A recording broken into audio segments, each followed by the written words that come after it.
જય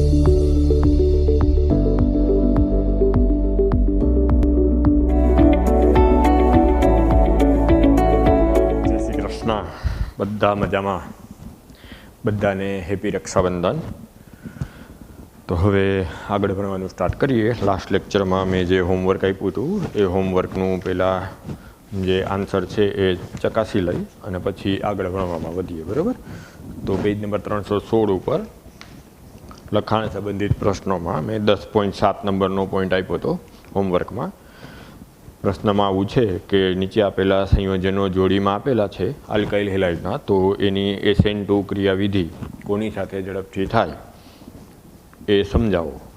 તો હવે SN2 ક્રિયાવિધિ કીધું છે એટલે આપણને ખ્યાલ છે કે SN2 ક્રિયાવિધિમાં પ્રતિક્રિયાત્મકતા જેમાં અવકાશી અવરોધ ઓછો હોય એમાં વધારે હોય. જેમ અવકાશી અવરોધ વધારે એમ પ્રતિક્રિયાત્મકતા ઓછી હોય. જેમ અવકાશી અવરોધ ઓછો હોય તેમ કેન્દ્રાનુરાગી પ્રક્રિયકનું આક્રમણ સહેલાઈથી થઈ શકે અને પરિણામે એની પ્રતિક્રિયાત્મકતા વધારે હોય. તો સૌથી પહેલું આપ્યું છે એમાં પહેલામાં નોર્મલ બ્યુટાઇલ બ્રોમાઇડ અને બીજું દ્વિતીયક બ્યુટાઇલ બ્રોમાઇડ આપ્યું છે. તો કોમન સેન્સ છે કે એક પ્રાથમિક હેલાઇડ છે અને એક દ્વિતીયક હેલાઇડ છે. તો પ્રાથમિક હેલાઇડની પ્રતિક્રિયાત્મકતા વધારે હોય એટલે એ બે જે જોડ આપી છે એમાંથી આપણને જો આન્સર આપવો હોય તો 1-બ્રોમોબ્યુટેન અથવા તો પ્રાથમિક બ્યુટાઇલ ક્લોરાઇડમાં પ્રતિક્રિયાત્મકતા SN2ની વધારે હશે. ત્યાર પછી બીજું આપ્યું છે એ આવડી ગયો હશે. આ જ કન્સેપ્ટ આવે કે બેયમાં બ્રોમિન લિવિંગ ગ્રુપ સરખું છે. હા, એકમાં બ્રોમિન અને એકમાં આયોડિન હોત તો આપણે એ વિચારવું પડત કે લિવિંગ ગ્રુપ કયું વધારે સહેલાઈથી જઈ શકે, તો જવાબ આયોડાઇડમાં આવે. પણ અત્યારે બેયમાં લિવિંગ ગ્રુપ સરખું જ છે, બ્રોમાઇડ. પરિણામે હવે પહેલું સંયોજન આપ્યું છે દ્વિતીયક બ્યુટાઇલ બ્રોમાઇડ અને બીજું સંયોજન આપ્યું છે તૃતીયક બ્યુટાઇલ બ્રોમાઇડ. તો કોમન સેન્સ છે કે દ્વિતીયક બ્યુટાઇલ બ્રોમાઇડ 2-બ્રોમોબ્યુટેન એની પ્રતિક્રિયાત્મકતા વધારે હશે, તૃતીયક બ્યુટાઇલ બ્રોમાઇડની પ્રતિક્રિયાત્મકતા ઓછી હશે. રીઝન આપણને સમજાવવાનું કીધું છે તો આપણે એમ કહી શકીએ કે 2-બ્રોમોબ્યુટેન દ્વિતીયક બ્યુટાઇલ બ્રોમાઇડ થશે, દ્વિતીય પ્રકારનું હેલાઇડ થશે, માટે એમાં અવકાશી અવરોધ ઓછો છે, માટે એની પ્રતિક્રિયાત્મકતા વધારે થશે. ત્યાર પછી થર્ડ આપ્યું છે એમાં પેલું આપ્યું છે આઇસોપેન્ટાઇલ બ્રોમાઇડ.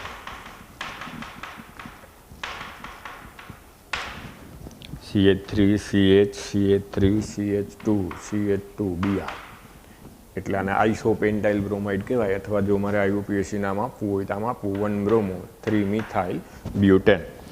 એના પછી આપ્યું છે એની જોડીમાં જે બીજું સંયોજન છે CH3 CH2 CH CH3 CH2 Br. તો હવે આનું નામ આપવું હોય તો આમ અપાય 1-બ્રોમો 2-મિથાઇલ બ્યુટેન. આને આપણે આમ કહીએ 1-બ્રોમો 3-મિથાઇલ બ્યુટેન અને એમ કહેવું પડે 1-બ્રોમો 2-મિથાઇલ બ્યુટેન. હવે જો હું આમાં હેલાઇડના પ્રકારના સંદર્ભમાં વિચારવું તો હેલોજન પરમાણુ જે કાર્બન સાથે જોડાયેલો છે અન્ય એક કાર્બન સાથે જે જોડાયેલો છે માટે આ પ્રાથમિક પ્રકારનું હેલાઇડ થશે.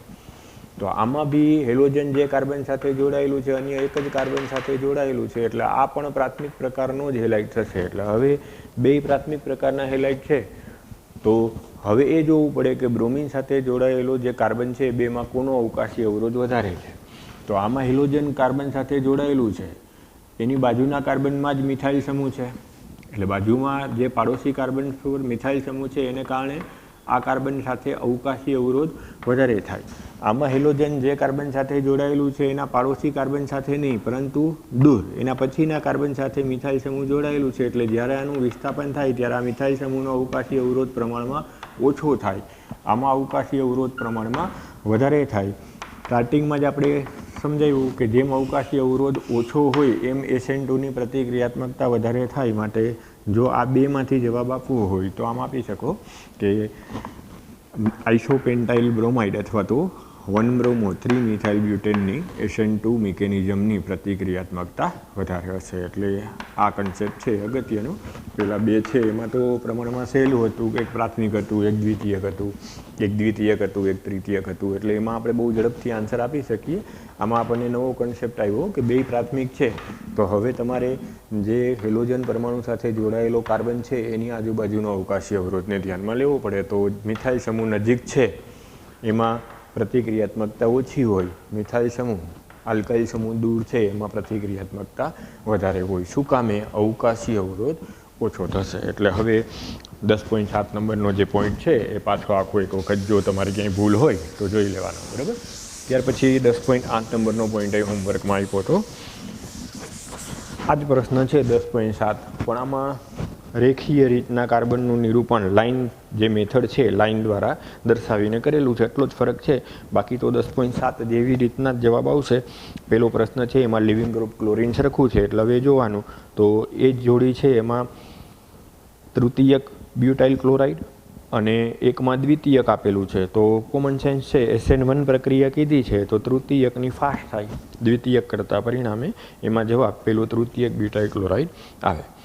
શું કામે? કારણ કે SN1માં આપણે એમ કહી શકીએ કે અવકાશી અવરોધને નહીં, કાર્બ કેટાયનની સ્થિરતાને ધ્યાનમાં લેવું પડે. તો કાર્બ કેટાયનની સ્થિરતા 10.8ના પહેલા સંયોજનમાં તૃતીયક કાર્બ કેટાયન પહેલા સંયોજનમાં થશે, તૃતીયક બ્યુટાઇલ ક્લોરાઇડમાં થશે, પરિણામે જવાબ તૃતીયક બ્યુટાઇલ ક્લોરાઇડ આવશે. ત્યાર પછીના જે બીજું ઉદાહરણ આપ્યું છે એમાં એક પ્રાઇમરી હેલાઇડ છે અને એક સેકન્ડરી હેલાઇડ છે. જે પેલું સંયોજન આપ્યું છે એ સેકન્ડરી છે અને બીજું સંયોજન આપ્યું છે એ પ્રાઇમરી છે. તો હવે એમાં એમ કહી શકીએ કે પેલું સંયોજન જે સેકન્ડરી છે, દ્વિતીયક છે, એનું પ્રતિક્રિયાત્મકતા SN1 માટે વધારે થશે, કારણ કે દ્વિતીયક કાર્બ કેટાયનની સ્થિરતા પ્રાથમિક કાર્બ કેટાયન કરતાં વધારે હોય. એટલે 10.8નો પ્રશ્ન છે એ 10.7ની જેમ જ સોલ્વ થઈ શકશે, બરાબર.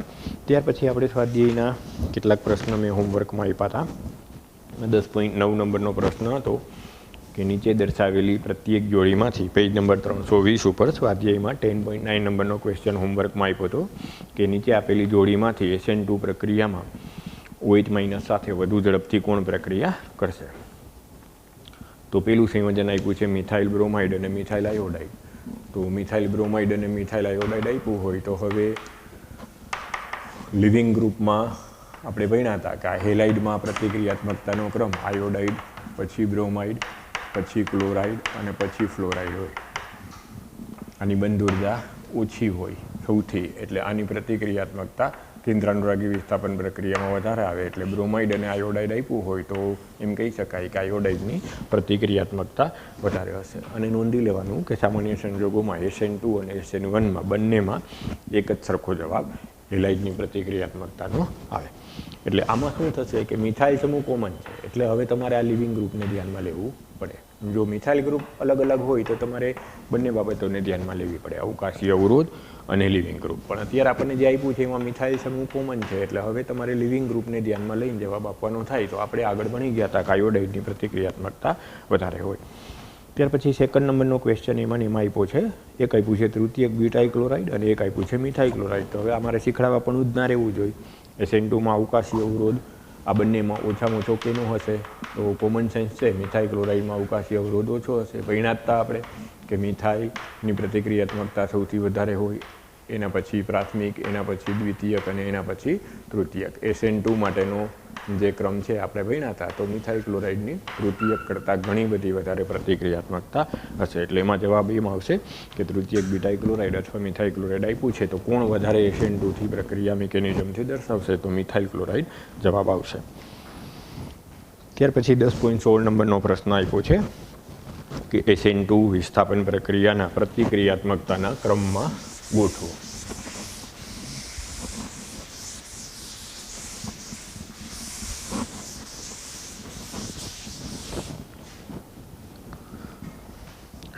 તેમાં પેલું આપ્યું છે 2 બ્રોમો 2 મિથાઇલ બ્યુટેન. 1, 2, 3 અને 4. 2 બ્રોમો 2 મિથાઇલ એટલે અહીંયા બ્રોમિન છે, અહીંયા મિથાઇલ છે. બ્યુટેન કીધું એટલે હવે બાકીના બધા હાઇડ્રોજન હું ગોઠવી દઉં. CH3, આની 4 સંયોજકતા પૂરી છે, CH2 અને CH3. પેલું સંયોજન આપ્યું છે 2 બ્રોમો 2 મિથાઇલ બ્યુટેન. પછી એમાં સંયોજન આપ્યું છે 1 બ્રોમો પેન્ટેન, એટલે CH3, CH2 3 વાર, CH2 Br, 1 bromo pentane. CH3, CH2, CH2, CH2, CH2 Br. પછી એ આપ્યું છે 2 બ્રોમો પેન્ટેન. તો CH3, CH, Br, CH2, CH2 અને CH3. હવે આ 3 સંયોજનને આપણે આમ કહી દઈએ કે આ 1 નંબર છે, આ 2 નંબર છે અને આ 3 નંબર છે. હવે ક્વેશ્ચન એમ કહે છે કે આ ત્રણેય સંયોજનો માટે SN2 વિસ્થાપન પ્રક્રિયાનો પ્રતિક્રિયાત્મકતાના ક્રમમાં ગોઠવો. તો હવે કીધું નથી ચડતો ક્રમ ગોઠવો કે ઉતરતો ક્રમ ગોઠવો, આપણે ઉતરતો ક્રમ ગોઠવીએ, વધુથી ઓછા તરફ ગોઠવશું.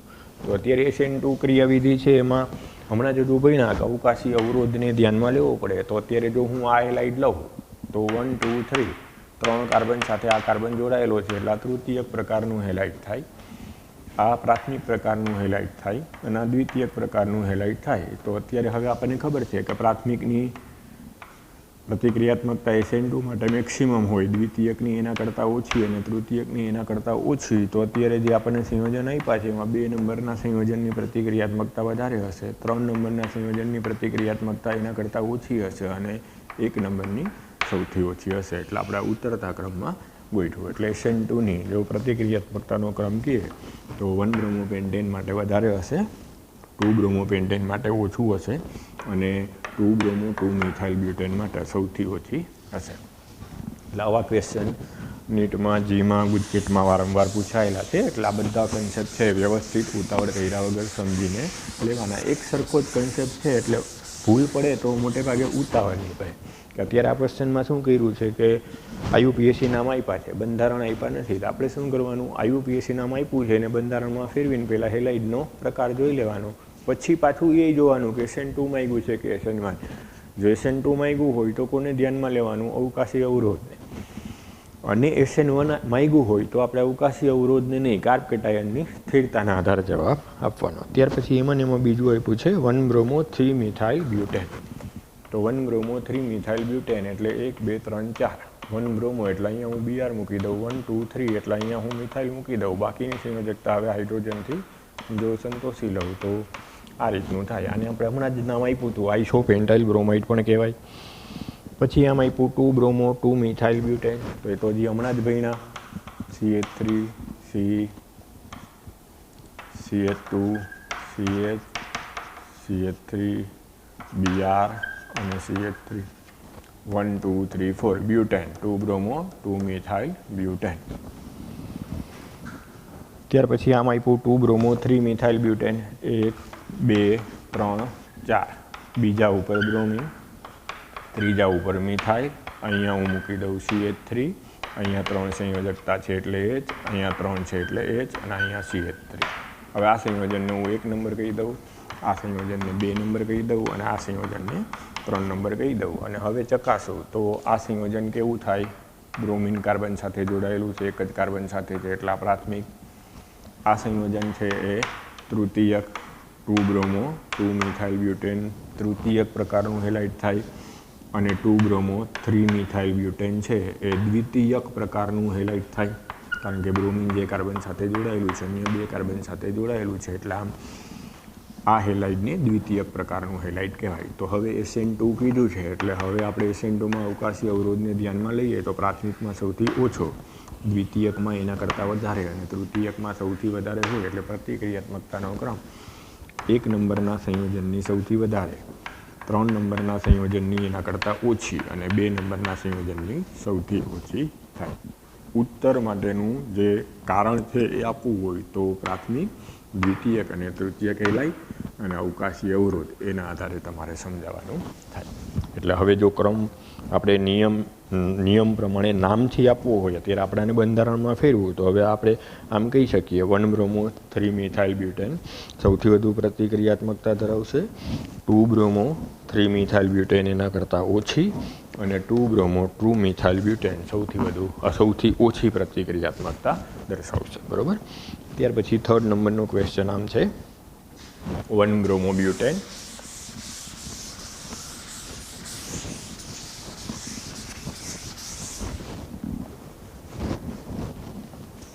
એટલે CH3 CH2 CH2 CH2 Br 1 bromo butane એટલે આ પ્રાથમિક પ્રકારનું હેલાઇડ થશે. ત્યાર પછી 1 બ્રોમો 2 ડાયમિથાઇલ પ્રોપેન, 1 2 અને 3 2 ડાયમિથાઇલ એટલે CH3 CH3 1 બ્રોમો એટલે અહીંયા હું Br મૂકી દઉં ને હવે ઘટતી સંયોજકતા હાઇડ્રોજનથી સંતોષું તો અહીં 3 આવશે, અહીં 1 પણ નહીં આવે, અહીં 2 સંયોજકતા છે એટલે અહીં 2 મૂકી દઉં તો હવે આ શું થઈ ગયું 1 બ્રોમો 2,2 ડાયમિથાઇલ પ્રોપેન. આ સંયોજનને આપણે નિયોપેન્ટાઇલ બ્રોમાઇડ તરીકે પણ ઓળખી શકીએ. આ સંયોજન માટે નામ આપવું શું આપી શકાય નિયોપેન્ટાઇલ બ્રોમાઇડ. ત્યાર પછી ત્રીજું સંયોજન આપ્યું છે 1 બ્રોમો 2 મિથાઇલ બ્યુટેન એટલે આ 2 નંબર વડે દર્શાવવું.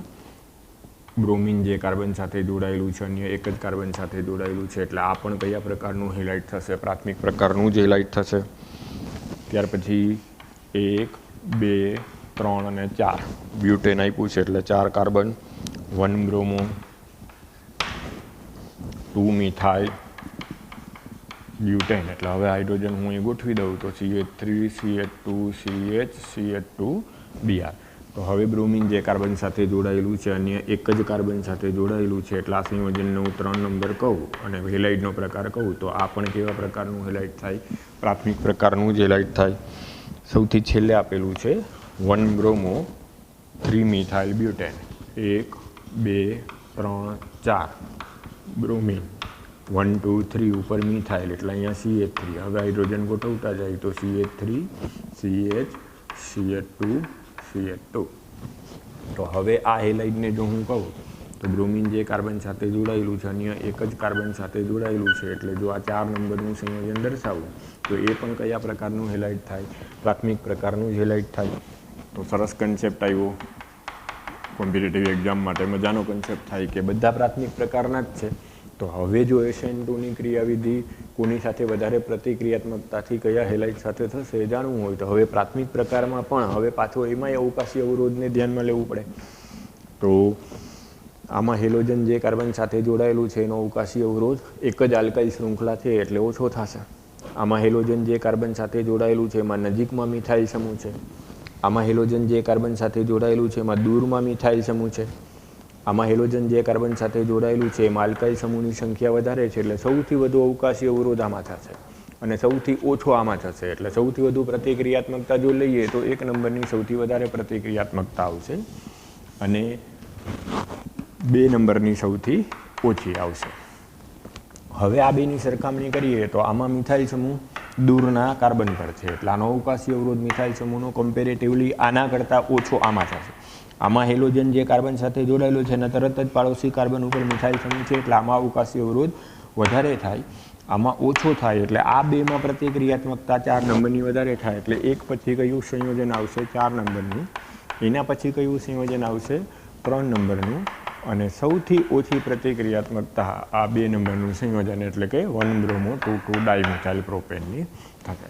એટલે જો આમાં રીઝન આપતી વખતે ભૂલથી એવું નહીં બોલાઈ જવાનું કે ભાઈ આમાં તૃતીય હેલાઇડ છે. આ તૃતીય હેલાઇડ નથી. આ હેલાઇડ એક એવો ગણાય પ્રાથમિક પ્રકારનો જ હેલાઇડ ગણાય પણ પ્રાથમિક પ્રકારના હેલાઇડમાં આ બંનેમાં બ્રોમિન સાથે જોડાયેલા કાર્બનથી જે અવકાશી અવરોધ છે બાકીની સંયોજકતાને કારણે તો આમાં 2 સંયોજકતા હાઇડ્રોજન છે અને 1 સંયોજકતા પ્રોપાઇલ છે.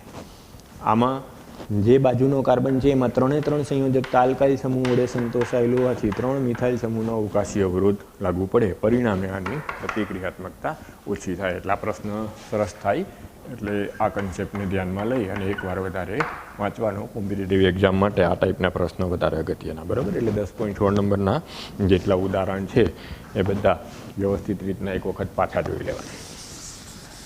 ત્યાર પછી 10.17 નંબરનો ક્વેશ્ચન છે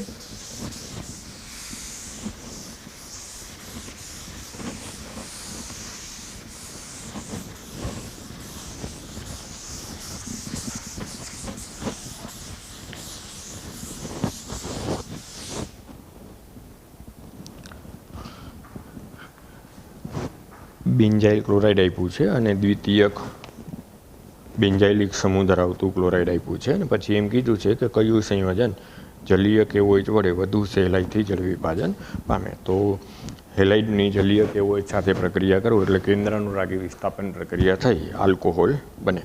જનરલી બેન્ઝાઇલ કેટાયન વધારે સ્થાયી હોય એટલે કેટાયનની સ્થિરતાને આધારે મોસ્ટલી બેન્ઝાઇલ સમૂહ અથવા બેન્ઝાઇલિક સમૂહ ધરાવતા જે હેલાઇડ છે એ SN1 ક્રિયાવિધિને અનુસરે. એટલે તમારે જે આન્સર આપવાનો છે લોજિકથી ભલે ક્વેશ્ચનમાં ચોખવટ નથી પણ તમારે કઈના અનુસંધાનમાં આપવાનો થશે SN1ના અનુસંધાનમાં આપવાનો થશે. આપણે ભણ્યા હતા બેન્ઝાઇલ કેટાયનમાં સંસ્પંદનને કારણે કેટાયન થયું હોય, પરિણામે પ્રશ્નમાં ભલે ચોખવટ ના કરી હોય પણ આપણે છતાંય એ ચોખવટ ના કરી હોય તોય SN1 સમજીને જવાબ આપવાનો, કારણ કે કેટાયનની સ્થિરતા જેમાં વધારે હોય એમાં પહેલાં કઈ મિકેનિઝમ ફોલો થાય, SN1 પ્રકારની મિકેનિઝમ ફોલો થાય.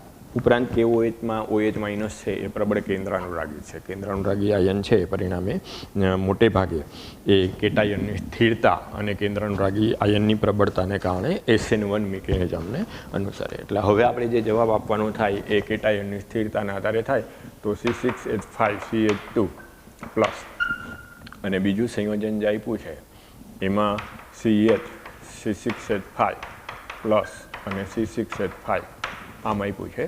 તો આ ડાયફિનાઇલ કેટાયન થયો અને આ બેન્ઝાઇલ કેટાયન થયો. તો આમાં એક ફિનાઇલ કેન્દ્રને કારણે જે સંસ્પંદન હોય એના કરતાં બે ફિનાઇલ કેન્દ્રને કારણે જે ડિલોકલાઇઝેશન છે, ઇલેક્ટ્રોનનું વિસ્થાનીકરણ છે, એને કારણે સંસ્પંદનની સ્થિરતા આની વધી જાય. પ્રાથમિક બેન્ઝાઇલિક કરતાં દ્વિતીયક બેન્ઝાઇલિકની સ્થિરતા વધી જાય. પરિણામે આના કરતાં SN1 મિકેનિઝમ સરળતાથી આમાં થશે. હજી જો મારે આના કરતાં વધારે થોડુંક અઘરું બનાવવું હોય તો હું આવું આપી દઉં, આ 3 સંયોજન આપી દઉં અને એમ કહી દઉં કે આને SN1ના ચડતા ક્રમમાં ગોઠવો. તો SN1ના ચડતા ક્રમમાં ગોઠવો તો આ પ્રાથમિક બેન્ઝાઇલિક થાય, આ બેન્ઝાઇલિક થાય પણ દ્વિતીયક થાય, આ બેન્ઝાઇલિક થાય તૃતીયક થાય. પણ આમાં એક બેન્ઝાઇલ છે ને એક મિથાઇલ છે, એક ફિનાઇલ છે ને એક મિથાઇલ છે. આમાં બંને સમૂહ કયા છે? ફિનાઇલ છે. પરિણામે આમાં ડિલોકલાઇઝેશન સૌથી વધારે થાય. ડિલોકલાઇઝેશન સૌથી વધારે થાય એટલે સૌથી વધુ જે કાર્પેટાયનની સ્થિરતા છે આ દ્વિતીયક બેન્ઝાઇલિકમાં આની વધી જાય. એટલે હવે જો મને એમ કીધું હોય કે ચડતો ક્રમ જણાવો તો એમ કહેવાય કે આ 1 નંબરનું સંયોજન છે એની SN2ની ક્રિયાશીલતા પ્રતિક્રિયાત્મકતા ઓછી થશે, એના કરતાં વધારે આ પ્રકારના હેલાઇડની થશે અને એના કરતાં વધારે આ પ્રકારના કેટાયનની થશે. એટલે જો ચડતો ક્રમ કીધો હોય તો આ સંયોજન સૌથી ઓછું અને આ સંયોજન સૌથી વધુ પ્રતિક્રિયાત્મક થશે. બંને દ્વિતીયક પ્રકારના જ છે પણ આમાં ડિલોકલાઇઝેશન, ઇલેક્ટ્રોનનું વિસ્થાનીકરણ એટલે કે સંસ્પંદન વધી જાય, પરિણામે આની સ્થિરતા વધી જાય, માટે સૌથી વધારે પ્રતિક્રિયાત્મકતા આની થાય. આમાં હજી મેં બ્રોમાઇડ અને આયોડાઇડ આપ્યું હોય, આનું નાનું બ્રોમાઇડ આપ્યું હોય ને આનું નાનું આયોડાઇડ આપ્યું હોય તો પાછું હવે લિવિંગ ગ્રુપને ધ્યાનમાં લેવાનું. તો આયોડાઇડ છે એની પ્રતિક્રિયાત્મકતા વધી જાય, એવી રીતના જવાબ આપવાનો. એટલે ટૂંકમાં કન્સેપ્ટ એક ન કરીએ, ક્વેશ્ચનની ફોર્મેશન અદલ બદલ કરે. અત્યારે મારે થોડુંક અઘરું બનાવવું હોય તો હજી હું આના 2 સંયોજન આપીને બ્રોમિન અને આયોડિન આપું તો પાછો ક્રમ તમારે એક સ્ટેપ આગળ વધે કે જે આ દ્વિતીયક બેન્ઝાઇલિક બ્રોમાઇડનો કેટાયન છે એના કરતાં દ્વિતીયક બેન્ઝાઇલિક આયોડાઇડ સાથેનો જે પ્રતિક્રિયાત્મકતા છે એમાં વધારો થાય. એમાં સંસ્પંદનને કારણે સ્થિરતાનો કન્સેપ્ટ ના આવે. એમાં કોનો કન્સેપ્ટ આવે કે આયોડાઇડ છે એ લિવિંગ ગ્રુપ તરીકે બ્રોમિનની સરખામણીએ વધારે બેસ્ટ કહેવાય, સારું કહેવાય, અથવા તો બંધ ઉર્જા આયોડાઇડની ઓછી હોય, પરિણામે એ સરળતાથી મુક્ત થાય. આથી એની પ્રતિક્રિયાત્મકતા વધારે હોય. એટલે જે 10.17 10.17મો નંબર પ્રશ્ન છે એમાં ભલે ચોખવટ ના કરેલી હોય, તમારે લોજિક ચલાવીને SN1ની પ્રતિક્રિયાત્મકતાથી જવાબ આપવાનો થાય. બરાબર? તો અહીં સુધી મેં હોમવર્ક આપ્યું હતું એ તમારે થઈ ગયું હશે. અત્યારે આપણે સોલ્વ કર્યું. જ્યાં ભૂલ પડી હોય, જ્યાં ધ્યાન રાખવાનું હોય એ રાખી અને વળી પાછા આ ક્વેશ્ચન સોલ્વ કરી નાખવાના. 10.15મો પ્રશ્ન છે એ આવડે એવો છે એટલે મેં હોમવર્કમાં આપ્યો હતો પણ સોલ્વ નથી કરાવ્યો. તમારે જ્યારે કેન્દ્રાનુરાગી વિસ્થાપન પ્રક્રિયા આવી ત્યારે તમને ખ્યાલ જ છે કે K+ અને Cn- બને આ કેન્દ્રાનુરાગી આયન બને અને ઉભય દંતીય કેન્દ્રાનુરાગી આયન કહેવાય. KCN આયનિક સંયોજન છે એટલે કાર્બન છે એ સરળતાથી કેન્દ્રાનુરાગી એટેક કરે અને પરિણામે સાયનાઇડ સંયોજન બને. પ્રાથમિક પ્રકારનું હેલાઇડ આપ્યું છે એટલે generally SN2 normal butyl bromide આપ્યું છે એટલે SN2 ક્રિયાવિધિથી આ પ્રક્રિયા થાય. જેમ જેમ સાયનાઇડ કાર્બન સાથે જોડાતું જાય એમ બ્રોમિન છે એ કાર્બનથી દૂર થતું જાય અને પરિણામે જે નોર્મલ બ્યુટાઇલ બ્રોમાઇડ છે એનું નોર્મલ બ્યુટાઇલ સાયનાઇડમાં રૂપાંતર થાય. એટલે આખો ક્વેશ્ચન છે તમારે કેન્દ્રાનુરાગી વિસ્થાપન પ્રક્રિયાના અનુસંધાનમાં સમજાવવાનો થાય. એટલે વર્ણનાત્મક પ્રકારનો પ્રશ્ન છે એનો જવાબ આપણે આ ટેક્સ્ટબુકમાંથી વ્યવસ્થિત રીતના લખી નાખવાનો. તો હવે આપણે અહીંથી આગળ વધીએ. તો લાસ્ટ લેક્ચરમાં મેં છેલ્લે પ્રકાશ ક્રિયાશીલતા સમજાવેલી હતી. કે જ્યારે SN1 અને SN2 ક્રિયાવિધિથી હેલાઇડ પ્રક્રિયા કરતું હોય ત્યારે અવકાશ રસાયણ વિજ્ઞાનનો કન્સેપ્ટ અગત્યનો થાય. જો આપેલું હેલાઇડ છે પ્રકાશ ક્રિયાશીલ હોય તો બહુ ઇઝીલી તમે SN1 અને SN2નો ડિફરન્સ છે ડિફાઇન કરી શકો. SN2માં તમે એવું ભણી ગયા કે ઇન્વર્ઝનની ઘટના જોવા મળે, પણ ઇન્વર્ઝનની ઘટના તમે પ્રયોગશાળામાં ક્યારે અવલોકિત કરી શકો સહેલાઈથી? જો આપેલું હેલાઇડ પ્રકાશ ક્રિયાશીલ હોય તો સહેલાઈથી અવલોકિત કરી શકો કે તમને જે હેલાઇડનો વિન્યાસ છે એના કરતાં અંતિમ નિપજ જે કેન્દ્રાનુરાગી વિસ્થાપન પ્રક્રિયાથી મળે છે એનો વિન્યાસ ઉલટો થઈ જાય છે. એવી જ રીતના SN1 મિકેનિઝમથી જો તમારે સાચી છે પ્રાયોગિક અવલોકન લઈને તમારે SN1 મિકેનિઝમને સમર્થન આપવું છે તો જો મેં તમને પ્રકાશ ક્રિયાશીલ હેલાઇડ આપી દીધું હોય તો તમે ઇઝીલી SN1 મિકેનિઝમને સમર્થન આપી શકો કે અંતિમ નિપજ છે તમને રેશમિક મિશ્રણ મળે. તો એના અનુસંધાનમાં આપણે જે કેટલાક પદ સમજવાના હતા એ અવકાશ રસાયણ વિજ્ઞાનના એમાં પહેલું પદ મેં તમને પ્રકાશ ક્રિયાશીલતા સમજાવ્યું હતું. ઝડપથી 2 મિનિટમાં એને રિફર કરી અને આગળ વધીએ. તો પ્રકાશ ક્રિયાશીલતા અથવા તો ઓપ્ટિકલ એક્ટિવિટી એટલે શું? આવું આપણે છેલ્લે આમ સમજ્યા હતા કે કેટલાક કાર્બનિક સંયોજનોના જલીય દ્રાવણમાંથી જ્યારે તલદ્રવીભૂત પ્રકાશ પસાર કરવામાં આવે ત્યારે એ સંયોજનનું જલીય દ્રાવણ પ્રકાશનું જમણી બાજુ અથવા ડાબી બાજુ કોણાવર્તન દર્શાવી શકે છે. તો આવા સંયોજનો જે તલદ્રવીભૂત પ્રકાશનું કોણાવર્તન દર્શાવી શકે એવા પદાર્થને પ્રકાશ ક્રિયાશીલ ઓપ્ટિકલી એક્ટિવ પદાર્થ કહેવામાં આવે. જો આપેલો પદાર્થ તલદ્રવીભૂત પ્રકાશનું કોણાવર્તન જમણી બાજુ દર્શાવે તો એને ડેક્સ્ટ્રો સમઘટક કહેવાય, અને જો એ ડાબી બાજુ કોણાવર્તન દર્શાવે તો આવો સમઘટક લીવો સમઘટક કહેવાય. ડેક્સ્ટ્રોને પ્લસની સંજ્ઞાથી અને લીવોને માઇનસની સંજ્ઞાથી દર્શાવવામાં આવે.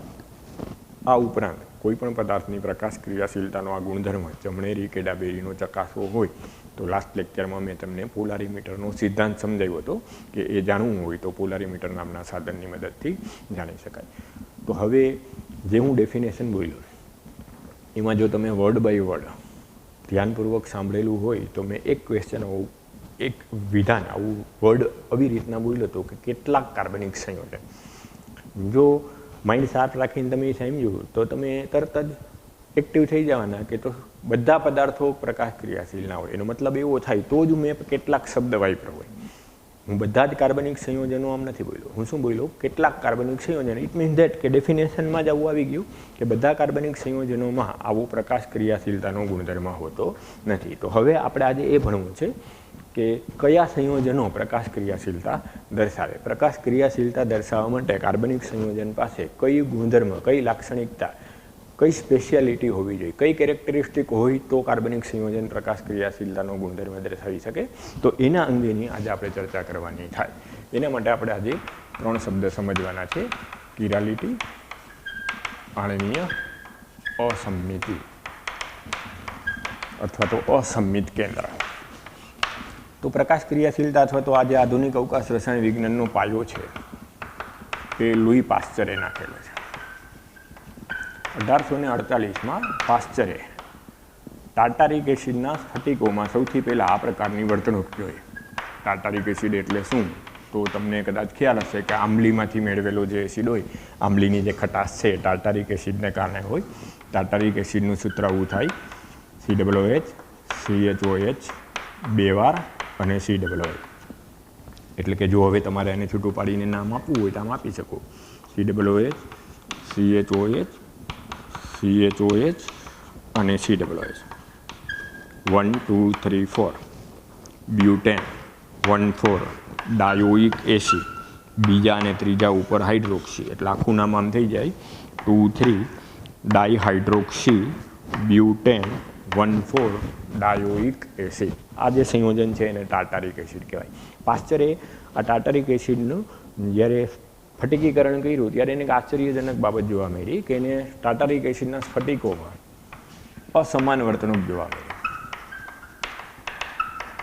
અસમાન વર્તણૂક એટલે કે 2 સ્ફટિકના સાઇઝ, શેપ બધું સરખું નહોતું. તો એને માઇક્રોસ્કોપિક લેવલે ટાર્ટારિક એસિડના સ્ફટિકોને જુદા પાડ્યા સાઇઝ અને શેપના આધારે માઇક્રોસ્કોપની મદદથી. પછી એના ભૌતિક ગુણધર્મો ચકાસ્યા તો બધા ભૌતિક ગુણધર્મો સમાન આવ્યા. દ્રાવ્યતા, ગલનબિંદુ, ઉત્કલન બિંદુ બધું સમાન આવ્યું. પણ જ્યારે એના જલીય દ્રાવણ બનાવ્યા ત્યારે એને પ્રકાશીય વર્તણૂકમાં ફેરફાર જોવા મળ્યો. કે ટાટારિક એસિડના એક સ્ફટિકનું જે જલીય દ્રાવણ બનાવ્યું એ પ્રકાશનું કોણાવર્તન જમણી બાજુ કરે છે, તો જે ટાટારિક એસિડનો બીજો સ્ફટિક છે એનું જલીય દ્રાવણ એટલી જ સાંદ્રતાવાળું જો બનાવો તો કોણાવર્તન એટલું જ કરે, ખૂણો એટલો ને એટલો રહે. માનો કે એક +60 ડિગ્રી કરે તો બીજો 60 ડિગ્રી કોમન થાય પણ -60 ડિગ્રી કરે. આવી વર્તણૂક સૌથી પહેલી જોઈ અને એને આ આધુનિક અવકાશ વિજ્ઞાનનો રસાયણ વિજ્ઞાનનો પાયો નાખ્યો કે એને આવું એક આના આધારે તાર્કિક દલીલ કરી અને સમજાવ્યું કે કેટલાક સ્ફટિકો પ્રતિબિંબ સ્વરૂપમાં અસ્તિત્વ ધરાવે છે. આ પ્રતિબિંબી સ્ફટિકોનું જલીય દ્રાવણ જ્યારે બનાવવામાં આવે ત્યારે એક સ્ફટિક એક દિશામાં કોણાવર્તન કરે તો એનું પ્રતિબિંબી સ્વરૂપ જે બીજું સ્ફટિકનું જલીય દ્રાવણ છે એટલા જ પ્રમાણમાં સમાન સાંદ્રતા હોવી જરૂરી. એટલા જ પ્રમાણમાં કોણાવર્તન દર્શાવે છે પણ વિરુદ્ધ દિશામાં દર્શાવે છે. એટલે કે એક પ્લસ છે તો એક માઇનસ છે.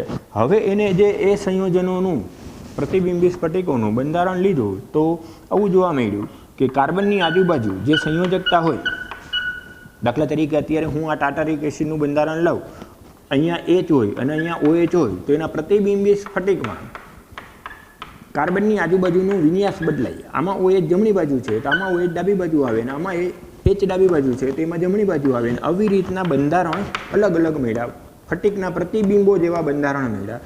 એટલે પ્રતિબિંબી સ્વરૂપોમાં જે સ્ફટિકો મળે છે, જે કાર્બનિક સંયોજનો મળે છે એમાં આ પ્રકારનો ગુણધર્મ છે. આવો સૌથી પહેલો તર્ક લુઈ પાસ્ચરે આ ટાટારિક એસિડના આધાર આપ્યો. પછી તો ઘણા બધા સંયોજનોમાં આવી વર્તણૂક આવી. તમને ઉદાહરણ તરીકે લેક્ટિક એસિડ ખબર જ છે કે લેક્ટિક એસિડ પ્રકાશ ક્રિયાશીલ છે, એક દહીંમાંથી મળે અને એક સ્નાયુઓમાં જમા થાય. મેટાબોલિઝમમાં માણસના અથવા મનુષ્યના શરીરમાં સ્નાયુઓમાંથી જે લેક્ટિક એસિડ મળે એ બેનું બંધારણ સરખું છે, 2 હાઇડ્રોક્સી પ્રોપેનોઇક એસિડ. અણુસૂત્ર સરખું છે, બંધારણ એ સરખું છે. પણ જ્યારે તમે કાર્બનની આજુબાજુ ચતુષ્ફલકીય રીતના 4 સંયોજકતાને ગોઠવો તો પાસ્ચર સાચો પડે છે કે જ્યારે એના બંધારણ લ્યો ત્યારે પ્રતિબિંબી સ્વરૂપોમાં બેયના સ્ફટિકો જોવા મળે છે. આનું આ પ્રતિબિંબ ગણાય. તો આવા પ્રતિબિંબી સ્વરૂપમાં જે સ્ફટિકો જોવા મળે છે એના જલીય દ્રાવણ આ પ્રકારનો ગુણધર્મ દર્શાવે છે. એવું સૌથી પહેલું સૂચન અથવા તો સૌથી પહેલી માન્યતા લુઈ પાસ્ચરે 1848માં આપી અને એને આવો એક તર્ક લગાડ્યો કે કાર્બનની આજુબાજુ જે આ ત્રિપરિમાણીય ગોઠવણીમાં ક્રિયાશીલ સમૂહનો જે વિન્યાસ છે આમાં છે એના કરતાં આમાં ઊંધો છે, આનું પ્રતિબિંબ છે. તો એ વિન્યાસ એના માટે પ્રકાશના કોણાવર્તન માટે જવાબદાર હોવો જોઈએ. કે આના કરતાં આમાં વિન્યાસ ઉલટો છે તો આ ડેક્સ્ટ્રો હશે તો આ લીવો હશે, આ ડેક્સ્ટ્રો હશે તો આ લીવો હશે. આમ કાર્બનની ફરતેનો જે ત્રિપરિમાણીય ક્રિયાશીલ સમૂહની ગોઠવણીનો આ વિન્યાસ છે એ એના પ્રકાશીય ગુણધર્મ માટે જવાબદાર હોવો જોઈએ. આ લેક્ટિક એસિડ એટલે કે 2 હાઇડ્રોક્સી પ્રોપેનોઇક એસિડના દહીંમાંથી અને સ્નાયુમાંથી મેળવેલા જો સ્ફટિકોના બંધારણ લઉં તો પેલું એવું જોવા મળ્યું કે પ્રતિબિંબી સ્ફટિકો સ્વરૂપમાં જોવા મળે છે.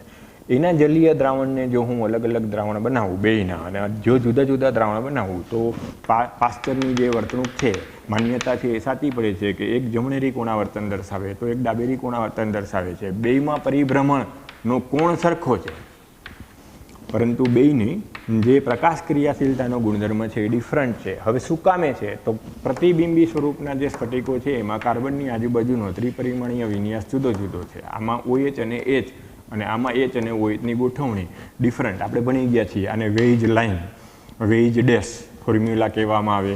આ બે એક સમતલમાં ગણાય, આ આપણા જોનારથી દૂર ગણાય, આ જોનારથી બાજુના સમતલમાં ગણાય. તમે અહીં ઊભા છો, આ બધું મેં તમને સમજાવી દીધું છે એટલે એનું ખોટું રિવિઝન કરીને સમય બગાડતો નથી. પણ તમને પાસ્ચરની જે માન્યતા છે, પાસ્ચરની જે દલીલ છે એ સમજાવવા માટે આ હું બંધારણ લખીને સમજાવું છું કે લેક્ટિક એસિડના આ બે પ્રતિબિંબી સ્ફટિકોનું જો જલીય દ્રાવણ બનાવવો તો જે પાસ્ચરની માન્યતા છે એ સાચી પડે છે કે સ્ફટિક પ્રતિબિંબો જે હોય અથવા તો પ્રતિબિંબી સ્ફટિકો હોય એમાં પ્રકાશ ક્રિયાશીલતાનો ગુણધર્મ છે.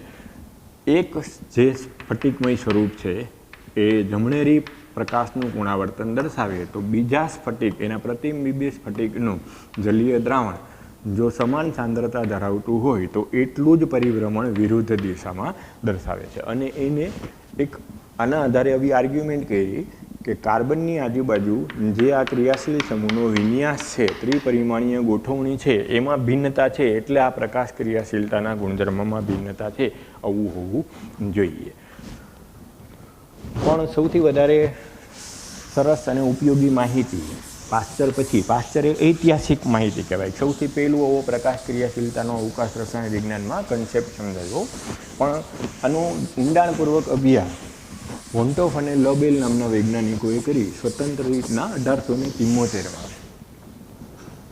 એક ઉપયોગી માહિતી આપી. એને જે સંયોજનો પ્રકાશ ક્રિયાશીલતા દર્શાવે છે અને જે સંયોજનો પ્રકાશ ક્રિયાશીલતા દર્શાવતા નથી, એના અભ્યાસના આધારે એક તારણ આપ્યું અને એ તારણને વોન્ટોફનો અવકાશ રસાયણ વિજ્ઞાનનો નિયમ કહેવાય. એને સમજવા માટે આપણે ઉદાહરણ લઈ અને સમજીએ કે હું આઇસોપ્રોપેનોલ લઈ આવું અને પોલારીમીટરમાં મૂકું તો આ સંયોજન પ્રકાશ ક્રિયાશીલતા દર્શાવતું નથી.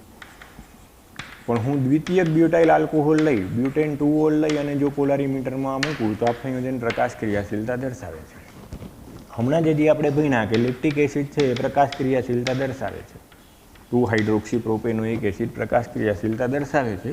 પરંતુ જો હું 2-મિથાઇલ 2-હાઇડ્રોક્સીપ્રોપેનોઇક એસિડ લઉં તો એ સંયોજનનું જલીય દ્રાવણ પ્રકાશ ક્રિયાશીલતા દર્શાવતું નથી. જો હું આઇસોબ્યુટાઇલ ક્લોરાઇડ લઉં,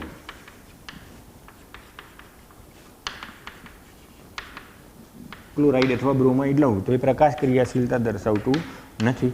પણ જો હું દ્વિતીયક બ્યુટાઇલ બ્રોમાઇડ લઉં તો એ પ્રકાશ ક્રિયાશીલતા દર્શાવે છે. તો આવા તો અસંખ્ય ઉદાહરણો આપણે આપી શકીએ, પણ સમજવા માટે કેટલાક ઉદાહરણોની મદદથી હવે આપણે જે વોન્ટોફ અને લબેલનો સ્વતંત્ર રીતના 1874માં આપેલો તર્ક છે સમજીએ. તો આવી રીતના એને જુદા જુદા સંયોજનના અભ્યાસ ઉપરથી આવું એક તારણ આપ્યું કે આ સંયોજન છે એમાં કાર્બનની આજુબાજુ એક પણ કાર્બન અસંમિત કેન્દ્ર ધરાવતું નથી અથવા તો કિરાલિટી ધરાવતું નથી. કિરાલિટી અથવા તો અસમિતિ એટલે શું? આપણે ભણ્યા હતા કે કોઈ વસ્તુ હોય, કોઈ આકાર હોય, કોઈ પદાર્થ હોય, એને કોઈ કાલ્પનિક અક્ષની આજુબાજુ જો બે સરખા ભાગમાં વેચી શકાતું હોય તો આવા પદાર્થને સંમિત કહેવાય. અથવા તો કોઈ ઓબ્જેક્ટ, કોઈ શેપ, કોઈ પદાર્થ છે એનું પ્રતિબિંબ, આ વસ્તુ છે, આ એનું પ્રતિબિંબ છે. જો વસ્તુ અને પ્રતિબિંબ એકબીજા ઉપર સંપૂર્ણપણે અધ્યારોપી હોય તો એ પદાર્થને સંમિત, સિમેટ્રિકલ કહેવામાં આવે. અત્યારે હું એ શેપ લઉં તો એનું પ્રતિબિંબ એ જ પડે, તો એ બે વસ્તુ અને પ્રતિબિંબ એકબીજા ઉપર ઓવરલેપ થઈ જાય, અધ્યારોપી થઈ જાય, તો એ શેપને અંગ્રેજી મૂળાક્ષર એને સંમિત કહેવામાં આવે. અત્યારે હું એમ શેપ લઈ લઉં તો એક કોઈ કાલ્પનિક અક્ષની આજુબાજુ સમાન રીતની વર્તણૂક મળે, અથવા તો એક કાલ્પનિક અક્ષની આજુબાજુ જો 180નું પરિભ્રમણ આપો તો એને એ પદાર્થ પાછો મળે. અથવા તો જો આનું પ્રતિબિંબ લઉં એમ અને એકબીજા ઉપર ઓવરલેપ અધ્યારોપી કરું તો અધ્યારોપી થઈ જાય, તો આવા શેપને, આવા ઓબ્જેક્ટને, આવા પદાર્થને, આવા અણુને સમમિતિ અથવા તો સિમેટ્રિકલ કહેવામાં આવે. પણ એવો શેપ, એવું ઓબ્જેક્ટ કે જેમાં કોઈ કાલ્પનિક અક્ષની આજુબાજુ સમાન વર્તણૂક ના મળે, અથવા તો કોઈ એક અક્ષની આજુબાજુ 180નું પરિભ્રમણ આપતા જો એ પદાર્થ સેમ ના રહે, પદાર્થની વર્તણૂક બદલાઈ જાય, અથવા તો એ વસ્તુ અને એનું પ્રતિબિંબ એકબીજા ઉપર અધ્યારોપી ના થાય. અત્યારે મેં એન લીધો તો એનું પ્રતિબિંબ આમ ઉલટો એન પડે, તો અત્યારે જો એ બેને અધ્યારોપી કરો તો નહીં થાય, ઓવરલેપ નહીં થાય. એટલે આવા પદાર્થને અસંમિત પદાર્થ કહેવામાં આવે.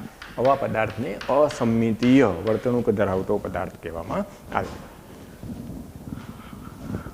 હવે આને આપણે હથેળીના ઉદાહરણથી સમજીએ. આ બધું મેં 11th સમજાવી દીધું હતું, બરાબર. અત્યારે આપણે રિવિઝન કરી છે. માનો કે અત્યારે હું આ હથેળી છે, આ મારી હથેળીનું પ્રતિબિંબ છે.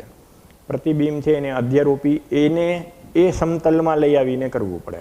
આમ ઉપરના સમતલમાં નહીં. સમજો, અધ્યારોપી એટલે પાછું મારે આ સમતલમાં લઈ આવવું પડે, એટલે આ વસ્તુ એનું પ્રતિબિંબ પાછું આ સમતલમાં લેવા માટે આને 180નું પરિભ્રમણ આપવું પડે. એટલે હવે જો આ વસ્તુ અને એનું પ્રતિબિંબ આપેલા સમતલમાં અધ્યારોપી થાય છે? નહીં, નથી થતું. એટલે આવા શેપને, આ ઓબ્જેક્ટને, આ વસ્તુને, જો આ કાર્બનિક પદાર્થ હોય તો આ અણુને અસંમિતીય કહેવામાં આવે. અસંમિતીયને લેટિન વર્ડ એટલે કે રસાયણ વિજ્ઞાનની ભાષામાં કીર એટલે હથેળી અથવા હસ્ત. કીરનો મતલબ શું થાય? કીર એટલે હથેળી અથવા હસ્ત. એટલે હથેળી જેવી વર્તણૂક એટલે એ વસ્તુ અને એનું પ્રતિબિંબ ઓવરલેપ થતું નથી. આવી વર્તણૂક કીડ જેવી વર્તણૂક હોવાથી અસંમિતીય પદાર્થોને વૈજ્ઞાનિક રીતના કિરાલ તરીકે પણ ઓળખવામાં આવે. એટલે અસંમિતીય એટલે કિરાલ તરીકે પણ બોલાય અને સંમિતીય એટલે અકિરાલ તરીકે પણ ઓળખાય. એટલે ખાસ ધ્યાન રાખજો, આડાઉડું ના થઈ જાય. સંમિતીય બોલું તો એમ કહેવાય અકિરાલ, હથેળી જેવું નહીં. હથેળી જેવું નહીં એટલે વસ્તુ અને એનું પ્રતિબિંબ અધ્યારોપી છે. હથેળી જેવું એટલે શું? વસ્તુ અને એનું પ્રતિબિંબ અધ્યારોપી નથી. એટલે જો હથેળી જેવું એમ બોલું તો શું થાય? કિરાલ. કિરાલ એટલે કેવું? અસંમિતીય. અકિરાલ બોલું તો કેવું થાય? સંમિતીય. એટલે જો અત્યારે આપણે એને બોલવું હોય તો આમ કહી શકાય અસંમિતીય છે અથવા કિરાલ છે. અત્યારે હથેળીની વર્તણૂક કેમ બોલાય? અસંમિતીય છે અથવા કિરાલ છે. જે મેં તમને ડેફિનેશન આપી હતી એની મદદથી સમજી શકો કે અત્યારે હું હથેળી લઈ લઉં તો એકેય અક્ષ એવી ન મળે. આમ લઉં તોય બે બાજુ અલગ થાય, આમ અક્ષ લઉં તોય બે બાજુ અલગ થાય. એટલે જો આવી રીતના તમે સમજી શકો સંમિતીય છે કે અસંમિતીય. કોઈ કાલ્પનિક અક્ષની આજુબાજુ એક સમાન વર્તણૂક જો મેળવી શકાતી હોય તો એને સિમેટ્રિકલ કહેવાય. પણ આપણા માટે અત્યારે જો ઓર્ગેનિક સંયોજનોને સમજાવવા છે, કાર્બનિક સંયોજનોની કિરાલિટીને સમજાવી છે તો એ ડેફિનેશન કરતાં વધારે કઈ ઉપયોગી થશે?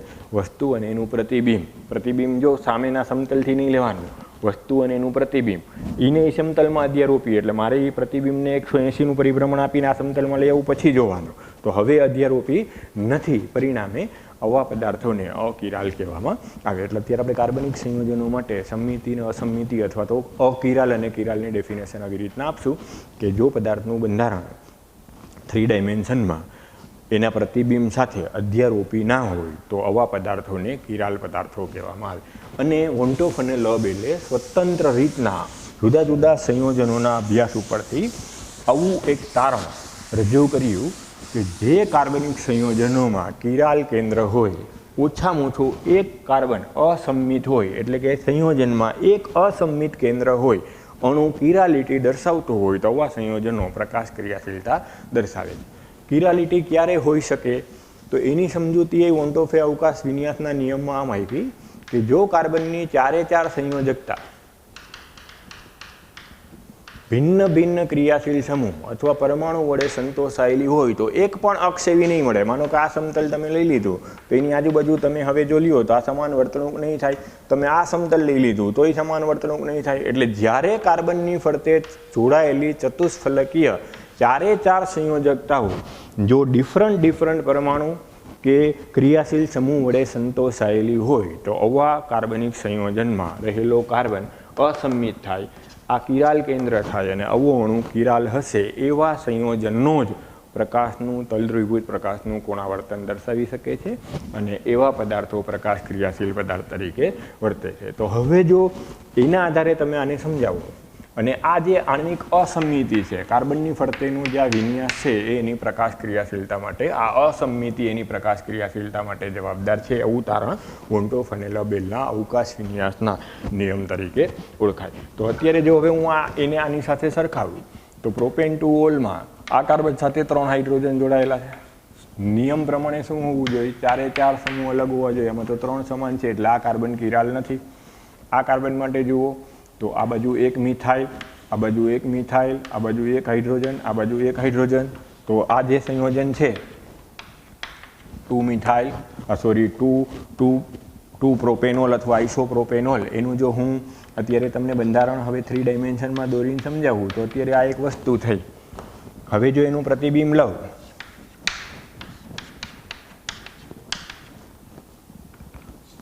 તો પ્રતિબિંબ આવું મળશે. તો વસ્તુ અને પ્રતિબિંબ એકબીજા ઉપર અધ્યારોપી થઈ જશે. અહીંયા મિથાઇલ છે, અહીંયા મિથાઇલ છે, તો આના ઉપર આને હું ગોઠવું તો અધ્યારોપી થઈ જાય. તો પરિણામે એમ કહેવાય કે આ પ્રકાશ ક્રિયાશીલતા દર્શાવતું નથી. પણ વસ્તુ પ્રતિબિંબ અધ્યારોપી નથી આવું ક્યારે બનવાનું? તો વોન્ટોફ અને લબેલના નિયમ પ્રમાણે જ્યારે 4 સંયોજકતા જુદી હશે ત્યારે બનવાનું. ધારો કે અહીંયા હું 1 ઇથાઇલ અને 1 મિથાઇલ લઈ લઉં તો હવે આમાં શું થશે? આ ઇથાઇલ સમૂહ અહીંયા આવી જશે. તો હવે આ અધ્યારોપી નહીં થાય. મિથાઇલ ઉપર ઇથાઇલ આવશે, આ મિથાઇલ ઉપર ઇથાઇલ આવશે. તો આ પ્રકાશ ક્રિયાશીલતા દર્શાવશે કારણ કે આમાં કાર્બનની આજુબાજુ કિરાલિટી છે. તો વોન્ટોફ અને લબેલના સિદ્ધાંત પ્રમાણે વિચારીએ તો એ જ થયું કે 4 સંયોજકતા અલગ અલગ છે. એક મિથાઇલ છે, એક ઇથાઇલ છે, એક OH છે ને એક H છે.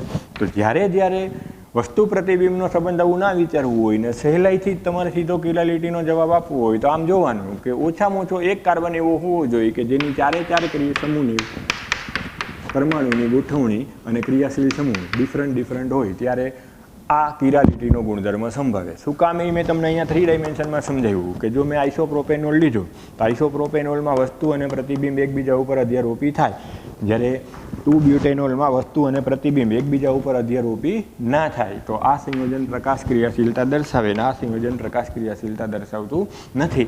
પણ હવે જો મને આવું 3 ડાયમેન્શનનું બંધારણ નથી અને એમનેમ જ હું વિચારું તો આમાં એમ કહી શકું કે આ કાર્બન સાથે 2 મિથાઇલ સમૂહ છે, આ કાર્બન સાથે 3 હાઇડ્રોજન છે, આ કાર્બન સાથે 3 હાઇડ્રોજન છે. તો એક પણ કાર્બન અસમિત કેન્દ્ર તરીકેની વર્તણૂક વોન્ટોફ અને લોબેલના સિદ્ધાંત પ્રમાણે દર્શાવતો નથી, માટે આમાં પ્રકાશ ક્રિયાશીલતા નથી.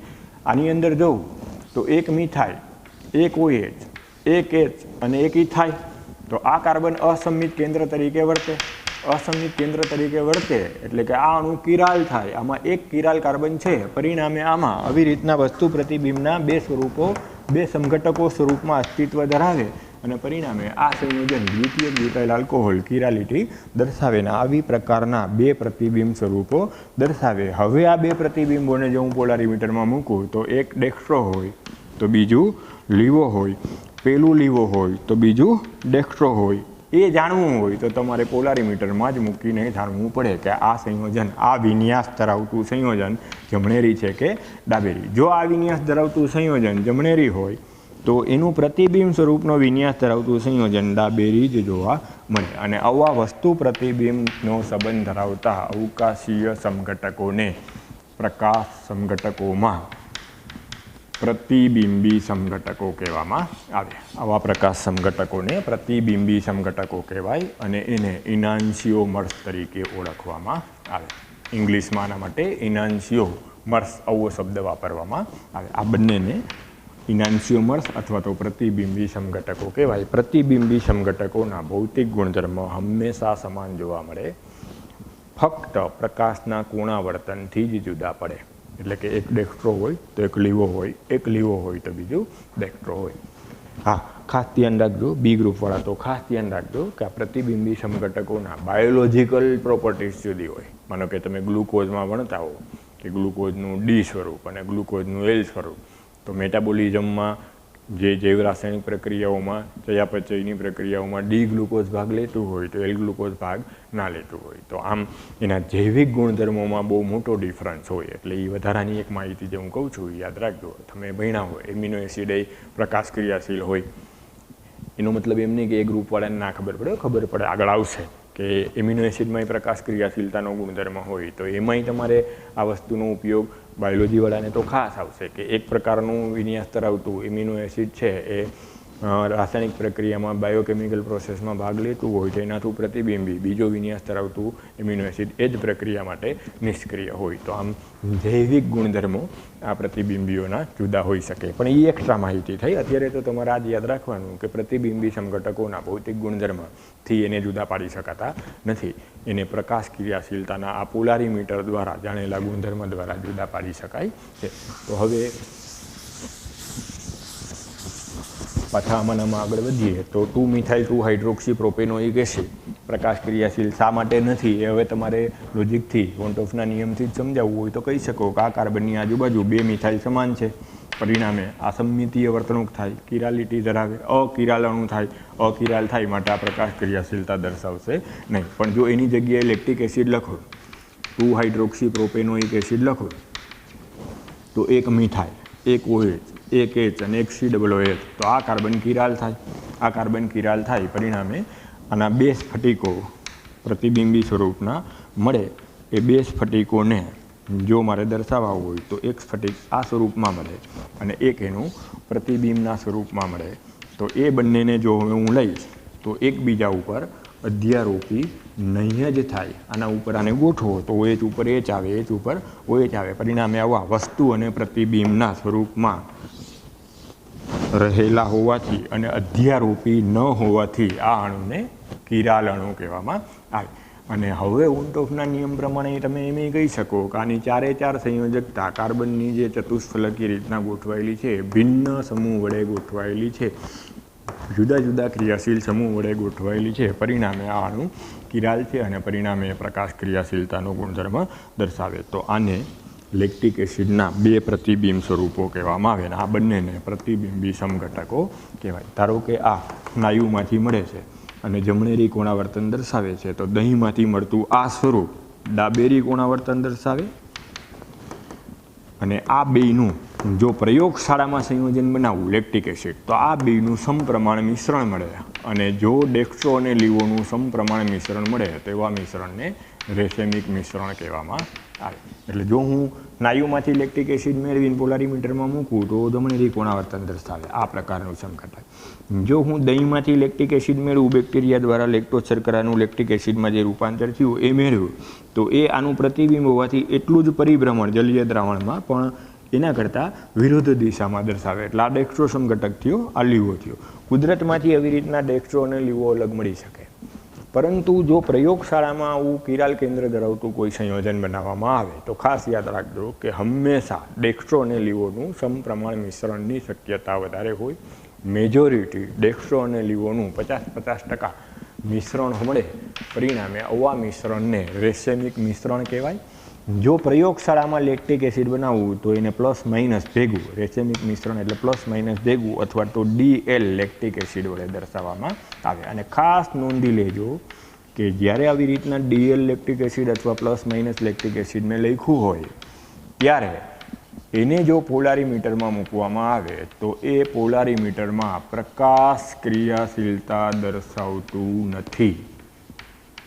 કિરાલ કાર્બન હોવા છતાં જો રેસેમિક મિશ્રણ આપેલું હોય તો એ પ્રકાશ ક્રિયાશીલતા દર્શાવતું નથી. એટલે ખાસ યાદ રાખવાનું, કોમ્પિટિટિવ એક્ઝામમાં ઘણીવાર ખરા ખોટા વિધાનમાં પૂછે કે કિરાલ કાર્બન હોય એ સંયોજન હંમેશા પ્રકાશ ક્રિયાશીલતા દર્શાવે, હંમેશા શબ્દ ખોટો.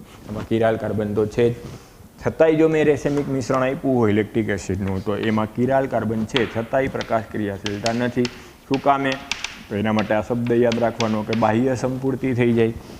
પ્લસને કારણે જેટલું પરિભ્રમણ જમણી બાજુ થાય એટલું જ માઇનસને કારણે પરિભ્રમણ ડાબી બાજુ થઈ જાય, પરિણામે સદિશ સરવાળો નેટ વેલ્યુ 0 થઈ જાય. એટલે આમ બાહ્ય સંપૂર્તિને કારણે રેસેમિક મિશ્રણ પ્રકાશ ક્રિયાશીલતાનો ગુણધર્મ દર્શાવતું નથી, આમ કહેવામાં આવે.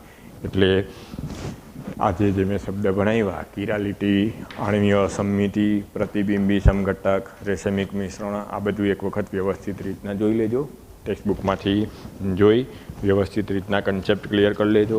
આમ જુઓ તો આમાં કંઈ નવું નથી, મેં બધું 11th સમજાવી દીધું છે. છતાંય જો ભૂલાઈ ગયું હોય, યાદ ના હોય તો પાછું એકવાર રિવિઝન કર્યું, ઝડપથી એટલે કર્યું કે ખોટું હવે વધારે સમય બગાડીને આગળનો પાઠ મોડો પૂરો થાય એવું નથી કરવું. એટલે જો તમને હજી આમાં કંઈ ક્વેશ્ચન હોય તો તમે પર્સનલી પૂછી લેજો. પણ આ બધી વસ્તુ આપણે 11th જોઈ લીધી હતી, બરાબર? એટલે થોડુંક આજે સ્પીડમાં સમજાવ્યું.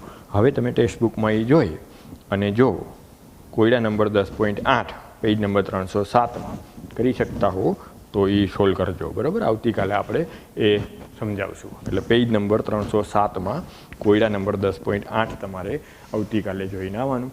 હજી આમાં થોડી ઘણી આગળની વધારાની માહિતી, એક્સ્ટ્રા માહિતી મારે આપવી છે, હું આવતીકાલે પાછું સમજાવીશ, બરાબર? તો આટલું આવતીકાલે એક વખત વ્યવસ્થિત રીતના રિવાઇઝ કરીને આવીએ. જય શ્રી કૃષ્ણ.